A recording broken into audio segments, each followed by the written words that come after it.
السلام علیکم۔ دنیا کے بڑے مشہور آدمیوں کے بارے میں یہ پروگرام پیش کیا جا رہا ہے، جس میں ہم آپ کو دنیا کے ان لوگوں کے بارے میں بتائیں گے جنہوں نے دنیا کی تاریخ کو تبدیل کر کے رکھ دیا۔ ان متاثر کن شخصیات کی فہرست میں حضرت محمد صلی اللہ علیہ وآلہ وسلم کا نام سرفہرست ہے۔ یہ واحد تاریخی ہستی ہیں جو مذہبی اور دنیاوی دونوں محاذوں پر برابر طور پر کامیاب رہی۔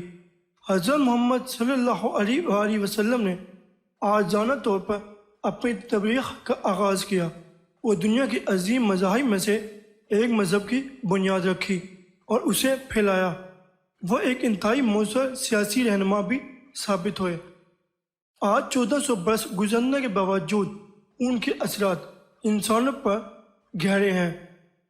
دنیا کے بہت سے افراد کی یہ خوش قسمتی رہی کہ وہ دنیا کے تہذیبی مراکز میں پیدا ہوئے اور وہیں میں ایسے لوگوں میں پلے بڑھے جو عموماً اعلیٰ تہذیب یافتہ یا سیاسی طور پر مرکزی حیثیت کی اقوام تھی۔ اس کے برعکس ان کی پیدائش جنوبی عرب میں مکہ شہر میں 570 عیسوی میں ہوئی۔ یہ تب تجارت، فنون اور علم کے مراکز سے بہت دور دنیا کے دقیانوسی گوشہ میں تھا۔ وہ 6 برس کے تھے جب ان کی والدہ کا انتقال ہو گیا۔ ان کی پرورش عام طور پر ہوئی۔ اسلام کی تاریخ ہمیں بتاتی ہے کہ وہ ان پڑھ تھے۔ 25 برس کی عمر میں جب ان کی شادی حضرت خدیجہ رضی اللہ کے ساتھ ہوئی تو ان کی مالی حالت میں بہتری پیدا ہوئی۔ تاہم 40 برس کی عمر تک پہنچتے پہنچتے لوگوں میں ان کا ایک غیر معمولی تاثر قائم ہو گیا۔ تب زیادہ تر عرب بت پرست تھے۔ وہ متعدد دیوتاؤں پر ایمان رکھتے تھے اور انہیں پوجتے تھے۔ مکہ میں البتہ عیسائیوں اور یہودیوں کی مختصر آبادیاں بھی موجود تھیں۔ جب آپ حضرت محمد صلی اللہ علیہ وآلہ وسلم کی عمر 40 برس ہوئی تو آپ کو نبوت عطا کی گئی اور انہیں سچے عقیدے کی تبلیغ کے لیے منتخب کیا گیا۔ 3 برس تک وہ اپنے قریبی عزیز اور رفقا میں اپنے نظریات کا پرچار کرتے رہے۔ قریب 613 عیسوی میں انہوں نے کھلے عام تبلیغ شروع کر دی۔ آہستہ آہستہ انہیں ہم خیالوں کا ساتھ حاصل ہو گیا تو مکہ کے بااختیار لوگوں نے ان کی ذات میں اپنے لیے خطرہ محسوس کیا۔ 622 میں وہ اپنی حفاظت جان کی غرض سے مدینہ چلے گئے۔ یہ مکہ کے شمال میں 200 میل کے فاصلے پر واقع ایک شہر ہے۔ وہاں انہیں ایک بڑے سیاستدان کی حیثیت حاصل ہو گئی۔ اس واقعے کو ہجرت کہا جاتا ہے۔ یہ نبی کی زندگی میں ایک واضح موڑ تھا۔ مکہ میں تو انہیں چند رفقا کا ساتھ حاصل تھا، مدینہ میں ان کی تعداد بہت زیادہ ہو گئی۔ جلد ہی ان کی شخصیت کے اثرات واضح ہوئے اور وہ ایک مکمل فرمانروا بن گئے۔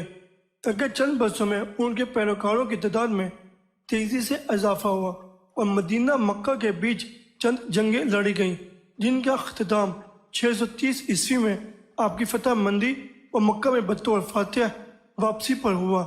ان کی زندگی کے اگر 2.5 برسوں میں عرب قبائل مذہب کے دائرے میں داخل ہوئے۔ 632 عیسوی میں آپ دنیا سے رحلت فرما گئے تو آپ جنوبی جزیرہ ہائے عرب کے مؤثر ترین حکمران بن چکے تھے۔ عرب کے بدو قبائل جنگجوؤں کی حیثیت سے جانے جاتے تھے لیکن وہ تعداد میں کم تھے۔ شمال زرعی علاقوں میں آباد وسیع بادشاہوں کی فوج کے ساتھ ان کی کوئی برابری نہیں تھی۔ تاہم آپ نے تاریخ میں پہلی مرتبہ انہیں یکجا کیا۔ یہ واحد راستہ خدا پر ایمان لے آئے۔ ان مختلف عرب فوجوں نے انسانی تاریخ میں فتوحات کا ایک حیران کن سلسلہ قائم کر دیا۔ جزیرہ ہائے عرب کے شمال میں ساسانیوں کی نئی ایرانی سلطنت قائم تھی۔ شمال مغرب میں بائزنطینی یا مشرقی سلطنت روما تھی جس کا محور کانسٹنٹینی لوپل تھا۔ بالحاظ تعداد عرب فوج کا اپنے حریفوں سے کوئی جوڑ نہیں تھا، تاہم میدان جنگ میں معاملہ مختلف تھا۔ ان پر جوش عربوں نے بڑی تیزی سے تمام میسوپوٹیمیا، شام اور فلسطین فتح کیا۔ 642 عیسوی میں مصر کو بائزنطینی تسلط سے چھیننا، جبکہ 637 عیسوی میں جنگ قدسیہ اور 642 عیسوی میں ناہوند کی جنگ میں ایرانی فوجوں کو تخت تاراج کیا، تاہم نبی اکرم صلی اللہ علیہ وآلہ وسلم کے جانشین اور قریبی صحابہ ابو بکر اور عمر بن خطاب کی زیر قیادت ہونے والی ان عظیم فتوحات پر ہی مسلمانوں نے اکتفا نہ کیا۔ 611 عیسوی تک الفوجیں شمالی افریقہ کے پار بحر اوقیانوس تک اپنی فتوحات کے جھنڈے گاڑ چکی تھی۔ پھر وہ شمال کی طرف مڑے اور ابنائے جبل الٹا کو عبور کر کے اسپین میں ویزی گوتھک سلطنت پر قبضہ کیا۔ ایک دور میں تو یوں معلوم ہوتا تھا کہ مسلمان تمام مسیحی یورپ پر قبضہ کر لیں گے، تاہم 732 عیسوی میں طور کی مشہور جنگ میں جب مسلمان فوجیں فرانس میں داخل ہو چکی تھیں، فرانسیسی قوم کی فوجوں نے انہیں بالآخر شکست دے دی۔ جنگ وجدہ کی اس صدی میں ان بدوی قبائل نے نبی کے الفاظ سے خیرات لے کر ہندوستان کی سرحدوں سے بحر اوقیانوس تک ایک عظیم سلطنت استوار کر لی۔ اتنی بڑی سلطنت کی اس سے پہلے تاریخ میں کوئی مثال نہیں ملتی۔ جہاں ان افواج نے فتوحات حاصل کی، وہاں بڑے پیمانے پر لوگ اس نئے عقیدے کی جانب مائل ہو گئے، لیکن یہ تمام فتوحات پائیدار ثابت نہیں ہوئی۔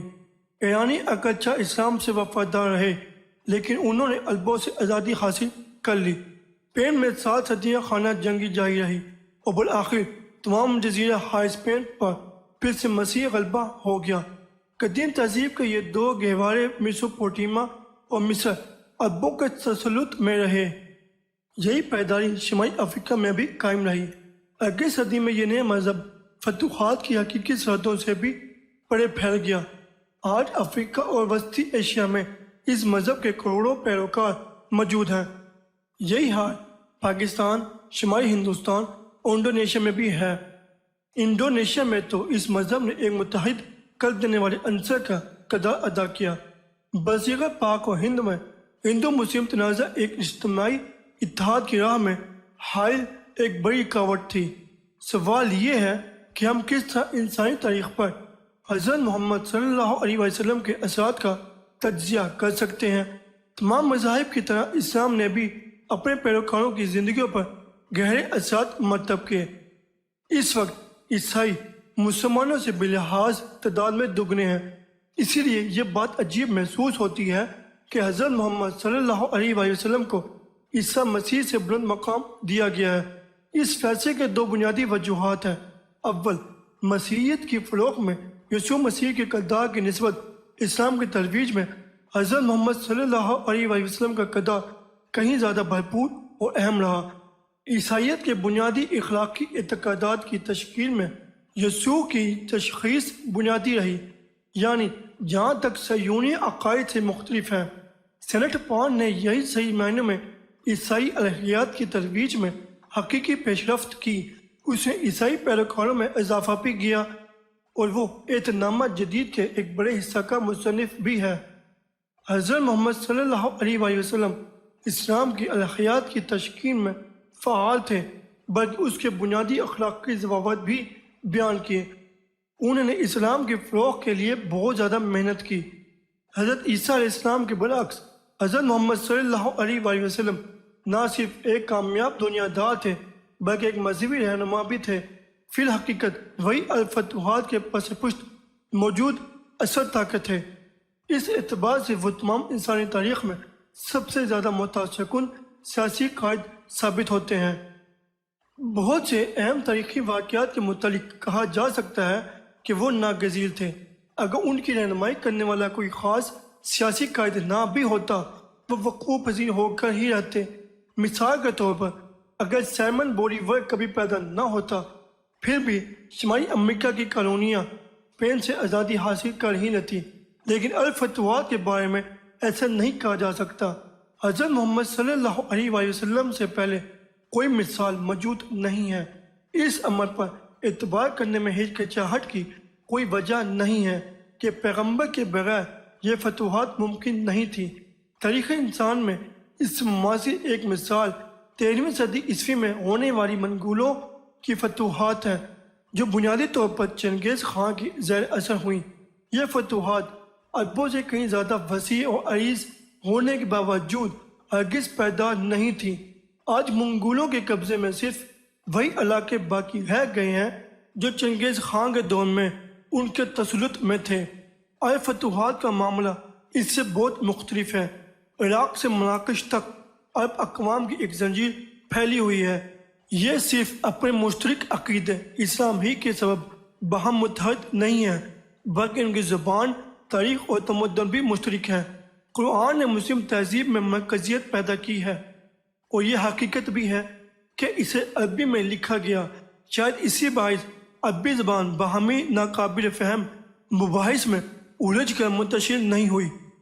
درمیان کی 13ویں صدی میں ایسا امکان پیدا ہو چلا تھا۔ بلا شبہ ان عرب ریاستوں کے بیچ اختلافات اور تقسیم موجود ہے، یہ بات قابل فہم بھی ہے، لیکن یہ جزوی بات ہمیں اتحاد کے ان اہم عناصر سے صرف نظر کرنے پر مائل نہیں کر سکتا جو ہمیشہ سے موجود ہے۔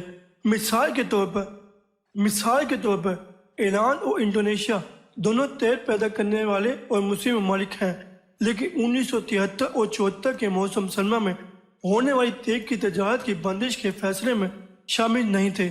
یہ محض اتفاق نہیں ہے کہ تمام عرب ریاستیں اور صرف عرب ریاستیں ہی اس فیصلے میں شریک تھیں۔ ہم جانتے ہیں کہ 7ویں صدی عیسوی میں عرب فتوحات کے انسانی تاریخ پر اثرات موجود ہیں۔ یہ دینی اور دنیاوی اثرات کا ایسا بے نظیر اشتراک ہے جو میرے خیال میں حضرت محمد صلی اللہ علیہ وآلہ وسلم کو انسانی تاریخ میں سب سے زیادہ متاثر کن شخصیات کا درجہ دینے کا جواز بنتا ہے۔ اگر آپ کو ہماری ویڈیو اچھی لگے تو لائک، شیئر اور کمنٹس ضرور کریں، اور ہمارے یوٹیوب چینل کو سبسکرائب اور فیس بک پیج کو لائک کرنا مت بھولیں۔ شکریہ۔